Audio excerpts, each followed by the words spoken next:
네, 지난주에 프라임 사업에 대해서 알아봤는데 그럼 지난주에 이어 이제 두 학우분들의 의견을 한 번씩 들어보도록 할게요. 혜연 학우분께서 먼저 말씀해 주시겠어요? 네, 프라임 사업의 평가지표는 학교가 학생들을 위해서 이제 교육 공간으로서 대학을 평가하기에는 부적절함이 굉장히 많습니다. 프라임 사업의 평가지표에서 대학 여건과 학과 개편, 정원 조정 계획은 배점이 42점이에요. 근데 그 배점이 42점인 것에 반해서 인프라, 교원, 학사제도 같은 대학 지원 체계랑 학생 중심으로 얼마나 돌아가는지, 그리고 사회 수요 맞춤형 교육을 위한 학사제도 개편은 몇 점 되실 것 같아요? 이게 100점 만점에 네, 퍼센테이지를 차지하는 거예요? 네. 그 이전 학과 개편이랑 정원 조정 계획은 배점이 42점이었어요. 한 20점에서 30점 정도 예상이 되는데 네, 정말 충격적이게도 10점입니다. 이 배점을 아예 정부에서 10점으로밖에 잡지 않은 거예요. 뿐만 아니라 그리고 정원 감소 분야 대책 및 대학 구성원 간의 합의 항목은 이것보다 점수가 훨씬 적은 6점입니다. 그래서 프라임 사업 선정 이후에 재정 집행 계획의 적정성과 사업 계획의 지속 가능성이라는 항목도 또 있는데요. 이것도 10점밖에 되지 않습니다. 그러면 영빈 학우분의 생각은 어떠세요? 네, 당장 기초학문의 초과 공급이 굉장히 심각한데 그에 반해 응용학문의 수요가 많다고 교육체제를 응용학문 중심으로 전부 돌려버리는 건 아주 근시안적인 정책에 불과한 것 같아요. 아주 멀리 미래를 보지 못하는 거죠.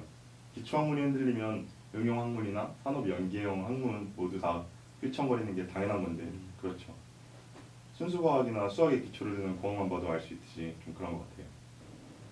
프라임 사업의 영향으로 공대 신입생 수가 늘어났는데 그럼 결국 건국대학교 총 신입생의 수도 함께 늘어난 건가요? 아니요, 그건 아니에요. 신입생 수는 2016년도와 2017년도가 같이 3,000명이 그대로고요. 네, 공대 입학 정원이 200명 가까이 늘어나는 대신 문과대나 다른 단과대에서 굉장히 많이 줄고 있죠. 문과대에서는 올해 306명 중에 53명의 신입생 모집 정원이 줄었어요. 17%가 넘는 수치인데요. 가장 많은 인원이 줄은 영문과 같은 경우에는 기존 75명에서 15명이나 줄은 60명이 됐고요. 이과대는 전체 168명 중에 25명의 정원이 줄었어요. 그 밖에도 정치대, 상경대, 경영대, 사범대, 예리대, 그리공대 전부 정원 대폭 감소됐고요. 그런데 반해 공대는 230명이나 늘어났습니다. 네. 결국 총 인원수는 똑같아지는 거고. 예, 총 인원수는 그대로입니다. 네, 우리 건국대가 프라임 사업을 시행하고 있는데 이 사업을 꼭 했었어야만 하는 건가요? 제 생각에는 꼭 해야 할 필요는 없었다라는 게 제 결론인데요. 우리나라 고등교육이 사립대학 과잉과 부정과 비리, 열악한 교육 여건 같은 고질적인 문제들을 계속해서 안고 있어요. 근데 사립대학 법인이 의무적으로 져야 할 이런 책임들이 잘 지켜지고 있는지 이런 부분이 명확하게 잘 드러나지 않고요. 특히 재정 운영의 건전성 같은 부분이 충분히 평가되고 있지가 않아요. 그렇다 보니까 많은 사립대학들이 이제 방만한 경영을 하고 이제 무책임한 경영을 하면서 각종 뻥튀기 예산으로 이월금과 적립금을 축적하고 있는 문제들이 몇 년간 지속되고 있거든요. 그리고 건대를 보면은 이제 2014년도에 제가 확인을 해봤는데 1년간 적립금이 가장 많이 늘어난 학교 1위로 314억 원이었어요. 엄청나게 큰 금액인데요. 부자 아닌가요, 그러면? 네, 그렇죠. 프라임 사업으로 받는 금액이 150억 원인데 150억 원을 3년간 받으면 이제 450억 원이잖아요. 450억 원과 이제 314억을 비교를 해보면 이제 우리 학교의 적립금이 얼마나 큰 금액인지 쉽게 알 수 있거든요. 그리고 2014년도에 발생한 김경희 이사장의 횡령과 그리고 배임 사건이 지금까지 이어지고 있는데요. 지금 건국대에 필요한 건 무리한 학과 통폐합으로 정부 지원금을 받는 게 아니라 투명한 학교의 경영이 더 필요한 것 같다는 생각이 많이 듭니다. 아까 말씀하신 대로 저희 학교 적립금이 314억 원인데 프라임 사업으로 받는 지원금은 연간 150억 원이잖아요. 근데 사실 이 150억 원이라는 금액도 아직 정확히 정해진 건 아니에요. 이게 처음 계획은 150억인데 앞으로 지원금이 줄어들 수도 있는 거고요. 실제로 2017년도 교육부의 예산안 계획을 보면은 프라임 사업 예산이 올해 2012억에서 1743억으로 꽤 많이 줄어드는 모습이거든요. 근데 저희 프라임 사업을 운영하려면 총 대형 9개교, 소형 10개교를 처음에 선발하기로 예정을 했었는데 대형 9개교 중에 한 학교는 300억 원을 지원하기로 처음에 계획이 됐었어요. 그런데 실제로는 300억 원이 집행된 학교는 없었고 대형 9개교와 소형 12개교로 총 1,950억 원에 사업관리비 12억을 해서 총 1,962억이 들거든요. 그런데 1,743억으로 예산이 그거보다 정해진 거. 확 줄은 양이네요. 200억이나 줄었네. 이 학교들이 이 돈을 제대로 못 받을 가능성이 아주 충분해진 거죠. 150억 원이라는 것도 확실한 것도 아니고 그런 문제도 있는 것 같아요. 네, 말씀 잘 들었습니다. 프라임 사업 진행에 있어서 문제가 또 큰 게 하나 있잖아요. 저희 학교가 작년에 학사구조 개편을 치르면서 학생들의 반발이 심했기 때문에 그것에 대한 부정적인 여론이 학교에 팽배한데 이번 프라임 사업에 있어서는 작년과 달리 소통을 하려고 하는 어떤 액션들이 있었나요? 우선 2015년과 2016년은 소통 방식이 완전히 다르다고 볼 수 있습니다. 그래서 2015년에는 너무나도 눈에 보이는 일방적인 학사 행정이었다고 생각이 드는데요. 네.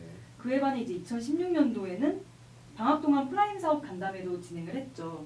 예. 네, 하지만 이제 프라임 사업 간담회가 거의 프라임 사업을 건국대학교는 한다라는 게 확정된 이후에 그 간담회를 진행해서 좀 형식적이었던 부분이 있어서 그 부분이 많이 아쉬운데요. 제대로 학생들이 한 질문에 답변이 돌아오지 않아서 그 부분도 사실 간담회에 제대로 된 역할이 충분했나라는 생각이 많이 듭니다. 영빈 학우분의 생각은 어떠세요? 학교 측이 아주 노력을 하지 않았다고는 생각하지 않아요. 그래도 간담회도 방학 중이지만 간담회도 열었고 그래도 Q&A 게시판도 열어서 학우들과 소통하려고 노력은 하고 있지만 그 과정이 얼마나 효과적으로 이루어지고 있는지 그런 것에 대해서는 다시 한번 생각을 해봐야 될 것 같고요. 그리고 그러면 영빈 학우분께서는 결국 학교는 시도는 했으나 실효는 없었던 소통 시도라고 생각하시는 거죠? 네, 큰 고민 없이 시도한 실효성 없는 시도였다고 생각합니다. 자, 이제 대담의 마지막 질문인데요. 프라임 사업에 대해서 총평 한마디씩 부탁드릴게요. 영빈 학우분께서 먼저 해주세요. 네, 저는 프라임 사업을 우리 일상생활에서 이야기하는 것에 비유해서 한번 얘기해보고 싶은데요. 저는 프라임 사업은 우리가 즐겨하는 게임 젠가에 빗대자면 아래 블록 빼서 위에 블록에 다시 쌓는 그런 행위라고 생각합니다. 또 황금알 낳는 거위라고 아시잖아요. 황금알 낳는 거위가 황금알을 낳는다고 거위의 뼈를 가르진 않죠. 근데 프라임 사업 같은 경우는 그런 행위라고 생각합니다. 거위의 뼈를 가르는 당당히 황금알을 빼내기 위한 그런 근시안적 행위죠. 네, 학우님께서 해주신 비유가 정말 너무 적절하다라는 생각이 많이 들고요. 건국대학교가 150억 원을 받는 프라임 사업에 선정된 만큼 그 돈이 어떻게 학우들에게 돌아올 수 있는지는 차후에 학우분들께서 어떻게 학교를 지켜보느냐에 따라서 많이 달라질 것 같다라는 생각이 많이 들어요. 그래서 이후에도 학우분들께서 끝까지 프라임 사업에 대해서 관심 가져주셨으면 좋겠다는 생각이 많이 들고요. 학교가 학생들한테 가장 많이 언급하는 얘기가 학교와 학생 간의 파트너십이 굉장히 중요하다 이런 이야기를 많이 하는데요.